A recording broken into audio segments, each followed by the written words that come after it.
आपल्यासोबत आमचे प्रतिनिधी सुरेंद्र आकोडे जोडले गेलेले आहेत। सुरेंद्र, काय सांगाल, सध्या परिस्थिती नियंत्रणात आलेली आहे का? तर गेली 5 दिवसापासूनचा वाद आहे। पांढरी खानापूर या गावातील लोक जे ते मोठ्या प्रमाणात आक्रमक झाले होते। वाद जो आहे प्रवेशद्वाराचा आहे।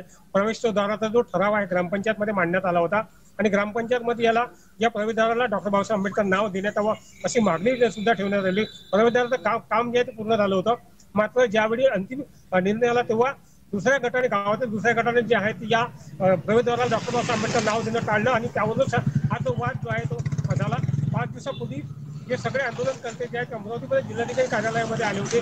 जिल्हाधिकाऱ्यांकडून कुठल्याही प्रकारचं आश्वासन किंवा ठोस निर्णय यावा लागला नाही। त्यामुळे सगळे जिल्हाधिकारी कार्यालयातून पुन्हा गावात गेले आणि आज अखेर सकाळपासून या सगळ्या गावातील जे आंदोलनकर्ते जे गावकरी आहेत ते अमरावतीच्या विभागीय आयुक्त कार्यालयामध्ये सकाळपासून एकत्र जमले आणि त्यांनी न्याय मागितला। मात्र कुठल्याही प्रकारचा निवाडा या ठिकाणी लागला नाही। कुठल्या प्रकारे बैठक विभागीय आयुक्त कार्यालयामध्ये घेण्यात आली नाही। त्यामुळे सगळे आक्रमक हे आंदोलनकर्ते जे आक्रमक झाले आणि विभागीय आयुक्त कार्यालयामध्ये त्यांनी आत्मदंडाचा निर्णय घेतला आणि आतमध्ये जायला लागले।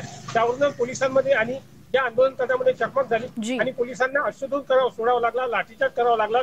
गावकऱ्यांनी, आंदोलनकर्त्यांनी सुद्धा पोलिसांवर दगडफेक केली। यामध्ये मोठ्या प्रमाणात पोलीस सुद्धा जखमी झाले आणि आंदोलनकर्ते सुद्धा जखमी झाले। जी, धन्यवाद सुरेंद्र, आपण दिलेल्या माहितीबद्दल।